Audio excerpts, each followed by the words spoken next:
ஜீ தமிழ்ல இப்போ அதிக எபிசோட் போன சீரியலான நினைத்தாலே இனிக்கும் சீரியல் இப்போ முடிவுக்கு வரப்போகுது. நினைத்தாலே இனிக்கும் சீரியல் முடிவுக்கு வரப்போகுது அப்படின்னு பல ரசிகர்கள் ரொம்பவே பெரிய சோகத்துல ஆழ்த்திருக்காங்க அப்படின்னு தான் சொல்லணும். ஆனந்த செல்வன், சுவாதி சர்மா முதல் முறையா ஜோடியா நடிச்சு மக்கள் மத்தியில நல்ல வரவேற்பு கிடைச்சது. ஜீ பெங்காலா தொலைக்காட்சியில ஒளிபரப்பான மித்தை அப்படிங்கிற தொடரோட ரீமேக்கா ஜீ தமிழ்ல ஒளிபரப்பாயிட்டு இருந்ததுதான் நினைத்தாலே இனிக்கும் சீரியல். போன 2021 வருஷம் ஒளிபரப்பாக ஆரம்பிச்சு இந்த சீரியல் இதுவரைக்கும் 1300 எபிசோடுகளை கடந்து பல வருஷங்களா ரசிகர்களோட பேர் ஆதரவோட வெற்றிகரமா ஒளிபரப்பாயிட்டு வருது. சின்னத்திரை ரசிகர்கள் பெரிய அளவுல கொண்டாடக்கூடிய ஜோடிகளா ஆனந்த், சுவாதி இடம் பிடிச்சிருக்காங்க.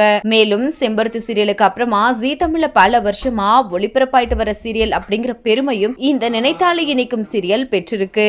இந்த சீரியல் இப்போ முடிவுக்கு வர முக்கியமான காரணம் சீரியலோட கதைதான். பேய் கதை, ராஜாராணி கதை, அப்படி இப்படின்னு கதைய மாத்தி மாத்தி எடுத்தனாலதான் இப்போ முடிக்கிற அளவுக்கு கொண்டு வந்து விட்டுருக்கு அப்படின்னு சொல்லலாம். இந்த வீடியோவை பார்த்துட்டு இருக்கிற நீங்க கடந்த 4 வருஷங்களுக்கு மேலா ரசிகர்களோட மிகப்பெரிய ஆதரவோட ஒளிபரப்பாயிட்டு இருக்கக்கூடிய நினைத்தாலே இனிக்கும் சீரியல் முடிவுக்கு வரப்போறத பத்தி நீங்க என்ன நினைக்கிறீங்க அப்படின்றத மறக்காம கமெண்ட் செக்ஷன்ல சொல்லுங்க. மேலும் இது போன்ற பல இன்ட்ரெஸ்டிங்கான அப்டேட்ஸ் தெரிஞ்சுக்கொள்ள நம்ம சேனலை மறக்காம சப்ஸ்கிரைப் பண்ணுங்க.